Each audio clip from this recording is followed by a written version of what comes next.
Lights will guide you home, and I promise I will burn for you, by rayrae118, Chapter 6. The next morning found the students of Hogwarts blearily eating breakfast as their heads of house handed out class schedules. Harry smiled at Minerva as she handed him his, and looked it over, seeing what books he would need for that day. Schedule for Harry James Potter. Monday. Transfiguration, Charms, Potions. Tuesday. Arithmancy, Ancient Runes, Defense Against the Dark Arts. Wednesday. Potions, Transfiguration, Arithmancy. Thursday. Defense Against the Dark Arts, Charms. Friday. Ancient Runes. Today was a Monday, so they would be starting out with Transfiguration right off. Hermione's schedule was exactly like his, except she was also continuing with herbology. All of them had dropped history, astronomy, care of magical creatures, and for those taking it, divination. They were taking most classes together, except for Ron wasn't in arithmancy and ancient runes, Neville hadn't taken ancient runes, and Susan had dropped the topic. They all finished their breakfasts quickly and left to get their books before heading to the Transfiguration classroom. Harry knew this year would be challenging, but that fact was only driven home more by the end of the day. Minerva informed them that she was expecting them as NEWT students. As an upper-level class, it was comprised of students from all 4 houses. It was slightly larger than previous years, but there was only one class for the 6th years. Charms passed much the same way, but it was potions that Harry was really waiting for. Slughorn proved himself to be a jolly man, in good spirits, but Harry felt like a part of it was an act. Sirius had told him the man had been a Slytherin, so he had to be cunning. Slughorn started them off by identifying different potions. Hermione was able to successfully identify Amortentia, a powerful love potion, while Harry correctly identified the Draught of Living Death, and Neville recognised the Dreamless Sleep potion. Slughorn seemed very happy with their success and clapped his hands jovially. "Well done indeed," he chortled. "That will be 5 points each to Gryffindor. Now, the potion we will be brewing today is—" "Sir," Ernie Macmillan interrupted, "you haven't told us about that one yet." He pointed to the 4th and smallest cauldron set up. Slughorn looked down and chuckled. "Dear me, so I haven't." Harry rolled his eyes slightly and caught Hermione's equally exasperated glance. Neither of them believed for 1 second that Slughorn had forgotten the potion. More likely he had been waiting for someone to ask to make a scene of it. "This," he waved to the cauldron, "is none other than Felix Felicis." Hermione gasped. "Liquid luck!" She breathed, her eyes trained on the small cauldron. Slughorn chuckled again. "Take 5 more points, Miss Granger. Can you tell us what this potion does?" Hermione looked up at the professor. "It gives the drinker good luck for a set amount of time, but it's extremely regulated." Slughorn nodded. "Indeed. It must be taken sparingly, as excessive amounts can cause extreme overconfidence, giddiness, and recklessness. It is banned in any organised event, and as Miss Granger said, it is extremely regulated." "Ah," he sighed reminiscently. "I have taken Felix twice before, both times resulting in perfect days." He looked around at the class. "This potion will be the prize for the day. We will be brewing the Draught of Living Death." He gestured to the potion sitting on the desk. "As you can see, this is its finished stage. I highly doubt any of you will get it to this point today, but to the potion who gets it the furthest, you will win 1 small bottle of Felix Felicis, enough for 2 doses or 12 hours of luck." He clapped his hands. "Let's begin." What followed was actually a good lesson, but Harry couldn't forget his misgivings over the professor. Still, it was better than Snape, even if the Slytherin head of house had mellowed out slightly in the last year. At the end of the lesson, Slughorn called for them all to step away from their cauldrons as he walked around, observing the students' work.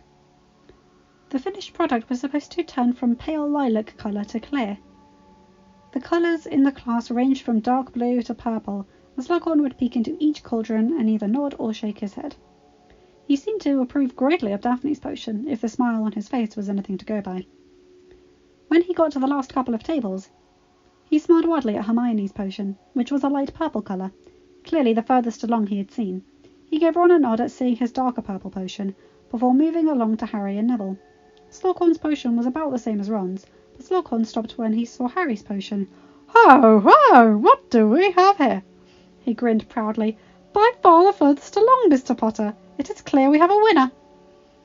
Harry grinned, feeling proud, as Slughorn handed him the bottle of Felix Felicis. His finished potion had still a slight purple sheen to it, but it was barely there. All in all, he figured he had about 3 minutes ahead of Hermione. If they had had just a little bit more time, the potions would probably have looked the same. "Take 15 points to Gryffindor, Mr. Potter, and for the next week, everyone a foot of parchment on the draft of living death." Harry and his friends left the dungeons and headed up to the common room, talking about the lesson. They said goodbye to Blaise and Daphne as they left the dungeon, and then Susan as she headed off to the Hufflepuff common room, before they went up to Gryffindor Tower. Harry waited until they were sitting on the sofas around the fireplace before they got into more deep conversations about their new professor. "It was a good class," Hermione commented. "I wish I could have won, but your potion was very good, Harry." Harry smiled and nodded his thanks. He had worked very hard to understand the process of brewing, and the potions had become a class he was quite talented in, now that he knew what he was supposed to be doing. He bit his lip. "Slughorn seems to know what he's doing, but I still get this feeling about him." Neville nodded, like he's always looking for an angle. Harry glanced over at the Longbottom heir and nodded again. "He was in Slytherin, so I would expect him to have at least a little bit of cunning. But everything Sirius told us, coupled with my own observations, tells me Slughorn could be dangerous. I don't think he's evil, or in league with Voldemort, but I think he'd help out the wrong person for the right price." Hermione gasped slightly, and Ginny, who had arrived from Care of Magical Creatures shortly after they had returned to the common room, raised an eyebrow. "That sounds a little harsh," the redhead commented. Harry looked at her and shrugged. "It's just an assessment," he muttered. "Something about him just doesn't endear me to trust him. He reminds me a bit of Lockhart, riding on the coattails of other people's achievements. I think he's probably a better professor than that fraud, but he did teach our parents. But I'm going to withhold judgment until he gives me a reason to get off the fence."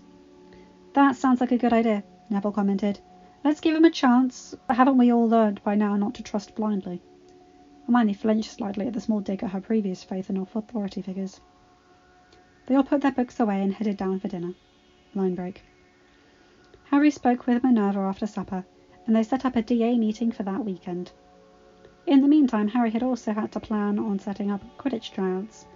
He wasn't quite as nervous as he would have been had they not had a full reserve team the year before, but as captain he had to reserve the pitch, and it would come down to him to decide on the new team. Over the course of the week, Harry spoke to all other captains, and they decided to split their tryouts over 2 weekends. Slytherin would need to do the most rebuilding by far. With Malfoy gone, Crabbe and Goyle were the only members left on the previous team. Snape had given Theodore Nott the position of captain, as the Sixth Year had played as a reserve a few times over the years. That and Blaise said he wasn't interested in playing. They decided that Hufflepuff and Slytherin would have their tryouts the second weekend of the month, and Ravenclaw and Gryffindor would have their tryouts on the third weekend. It was so much easier to get things done when all 4 houses got along, Harry mused, as he made his way to the DA lounge that Saturday afternoon. It was a large group gathered for that meeting, once more with everyone returning but the graduated 7th years. They had also added the majority of the first years. A few holdouts were normal, Harry knew from previous year. It was mostly kids who had been taught at home to remain aloof and did not associate with other houses. From experience, Harry knew they would join within the next few months, after acclimating to the school and the newly developed inter-house friendships. With so many people in the group, Minerva and Flitwick had done some major reconstruction and sectioned off a wing of the castle, turning it into a much larger lounge. There were multiple interconnected rooms, so that people could form smaller groups to study different subjects. It was a very successful evening, with a little studying and a little catch-up with friends that they hadn't seen since the previous term. One of the topics a lot of people were talking about was Snape's defense lessons. The older potions professor had proved to be adept at his new subject, and people were talking about how much they enjoyed the lessons. Harry was smiling as he dropped into his bed that night. Line break. Harry received an invitation to a small get-together in Professor Slughorn's quarters that weekend. The get-together was for Saturday evening, and Harry really didn't want to be a part of Slughorn's little club. As it turns out, all of Harry's friends had gotten invitations as well, but they felt the same way, and all decided not to go. Instead, they spent most of the weekend in the Room of Requirement, practicing their animagus transformations, working on homework, and various other pursuits. Harry and Hermione spent a part of the afternoon discussing the werewolf transformation and cure possibilities, along with the wolfsbane potion and whether or not more improvements could be made. It made a little sense to the others, though Daphne joined them after practicing her transformation for a while, and seemed to be keeping up, even putting in a few of her own ideas. It would make sense for her to understand, though, seeing as she was planning on studying for a potions mastery after Hogwarts. Harry continued testing Blaise, Daphne and Luna on their clemency shields, though they were a little hesitant. They all agreed that with Harry using legilimency, they were much more likely to achieve full shields quicker, and they trusted him not to go digging for anything. Harry was learning quickly and hoped that he would be able to master the art within the next year. He really hoped his idea would work. He wanted to give Neville his parents back. Line break. Slughorn caught up to Harry on Monday and expressed his disappointment that Harry couldn't make it to his little get-together. Harry apologised, but when the professor tried to invite him to another one in 2 weeks, he politely declined, saying he wanted to focus on his studies before making his escape. Even just over 2 weeks into the new year, Harry knew it would be a challenge. Classes, prefect duties, the DA, and his new role as Quidditch captain, not to mention a few other side projects he was working on, or wanted to start working on. He was pretty advanced for his age, but he knew he would need to work hard to keep up with everything. Still, ordering his time and not allowing himself to slip kept him off the top of his homework. Kept him on the top of his homework, and he was able to even help Ginny a little, as the fifth years never really got the chance to ease into the new year. The professors immediately started them off on their OWL work, plus Ginny also had prefect duties to attend to. Hermione's 17th birthday party fell on a Tuesday, and Harry and Ron plotted together to pull off a spectacular surprise party for her. The bookish young woman was very emotional as she saw that the entire Gryffindor house was there in the common room. She had grown up with very few friends, and to see so many people wishing her a happy birthday was such an amazing experience. Harry had talked to the house elves and gotten them to provide enough food to feed all 4 houses, which was very much appreciated, especially the fantastic cake they whipped up. After Harry told them that the party was for one of his best friends, they wanted to make sure that the evening was great for Mr. Harry Potter, sir. After they all got a plate of food, Harry and his friends drifted off to a corner so that they could give Hermione her presents. Harry and Ginny teamed up to get her a boxed set of Shakespeare plays. When Hermione looked up, surprise written clearly on her face, Ginny shrugged while Harry smiled. Harry's the one who came up with the idea, she admitted. I knew your name comes from one of his plays, and even the wizarding world knows that Shakespeare was one of the greatest writers of all time. Ron's guilty shifting suggested that perhaps he hadn't known that, but Ginny didn't comment. I hope that you don't already have these books. I thought you might enjoy reading them. Hermione looked at Harry. The teen just shrugged. You love to read. I know you probably read some Shakespeare at Muggle school, but I thought you might enjoy having a collection of his works. Hermione beamed brightly. Thank you so much, both of you. I love them. I have read a few before, but I don't own any of these. This is a brilliant present. Ginny flushed happily, and Harry smiled as Hermione opened Neville's present next. He got her an in-depth guide to the NEWTs, which she thanked him for ecstatically. Ron's gift was a simple silver necklace with a small H pendant. Hermione put it on immediately and gave her boyfriend a kiss. She was so happy with the man he was growing into, and she loved the necklace. Line break. George groaned as he sat up. Why had he decided to take a nap on the hard cement floor of his and Fred's potions laboratory? Nearby, Fred also stirred, looking over at his twin. Oh yeah, George remembered ruefully. They had been working on the listening device. So far, they kept running into trouble when it came to getting the device to work on passive magic. They just couldn't make something like Muggle batteries, and like most of their experiments, Trying seemed to be detrimental to their health, as was evident by their current situation. Fred sighed as he stood up. Well, now what? George shrugged and moved over to the now blackened device, sitting innocently on the table. Back to the beginning, he grimaced. Fred nodded, and they got back to work. Line break. Gryffindor Quidditch tryouts were held that Saturday. When Harry went down to the pitch that morning after breakfast, what seemed like half of the house was waiting for him. Last year's starters and reserves stood off to the side, while all the other hopefuls crowded in the centre of the pitch. Harry arrived with Ron and Ginny after breakfast. The two Weasleys went to join the group of previous team members after wishing Harry good luck. Harry smiled thankfully as he looked at the crowd in front of him. Ron had helped him a lot in coming up with some good plays that they would certainly implement that year. The youngest male Weasley was truly gifted when it came to strategy. Harry cleared his throat. Good morning, everyone. Thanks for coming. He bit his lip and mentally prepared himself for what was going to be a long day. Why did so many people show up? Let's start by separating by position. Chasers, go group by Katie. Beaters, form a group next to the chasers. Keepers to Ron and seekers to me. He waited for a couple of minutes as the flurry of movement died down, before he spoke again. Okay, chaser group, 2 laps around the pitch. Go. The group immediately took off, and Harry watched them carefully. He had decided this year that everyone would need to try out again. He didn't expect anyone other than Katie and Ron to win their chaser and keeper position spots back, but it would be best to give everyone a fair shot. When the group of chaser hopefuls returned, Harry politely dismissed 3 of them, all first and second years, who clearly didn't possess the skill set to handle their position, and sent the beaters up into the air next. After 2 laps around the pitch, Harry dismissed 4 beaters, leaving 7 hopefuls left. Of the 7 keeper candidates, none of them were horrible on a broom, so after their 2 laps, Harry called the chasers back and had each of them take 5 shots against each keeper hopeful.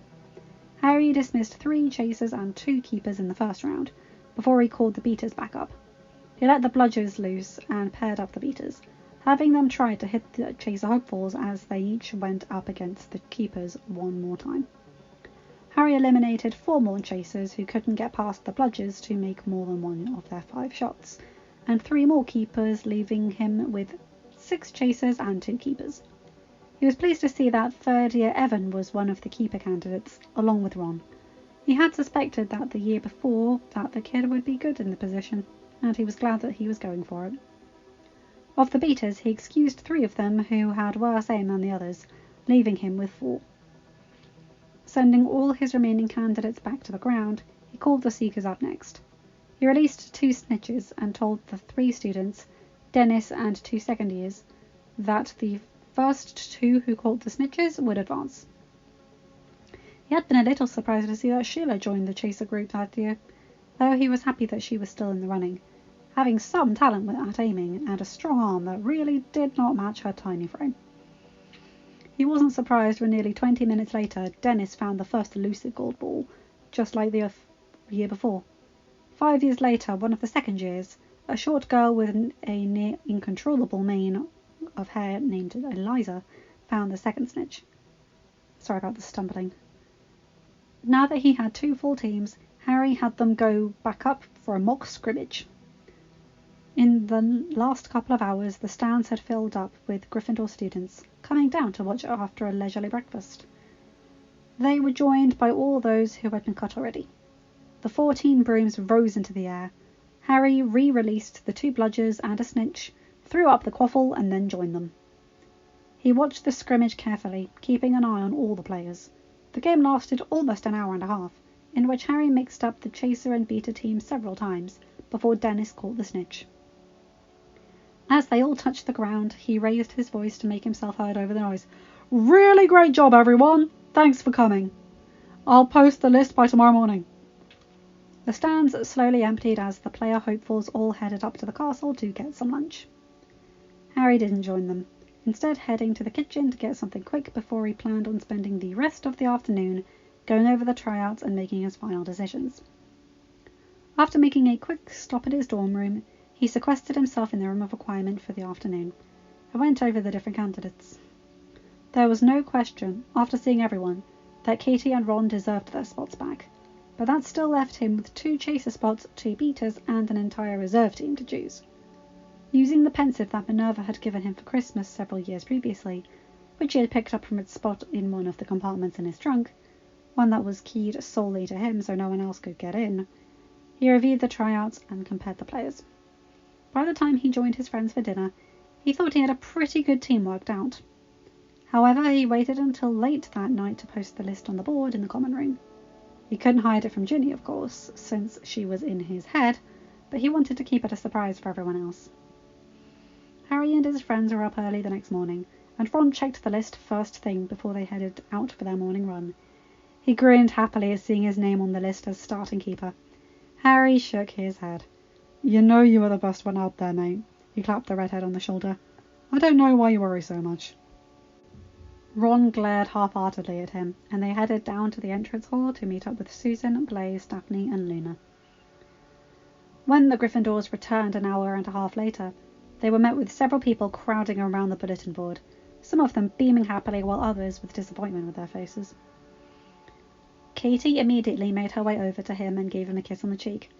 "Nice to know you know your place, Potter," she said haughtily, though there was a twinkle in her eye that clearly said she was kidding. Harry nodded contritely. "Of course," he said, playing along. He raised his voice. "Practice starts tomorrow. Starters and reserves. I expect you all there ready to train." Those who had made the team nodded it excitedly. Harry glanced over at the board and smiled.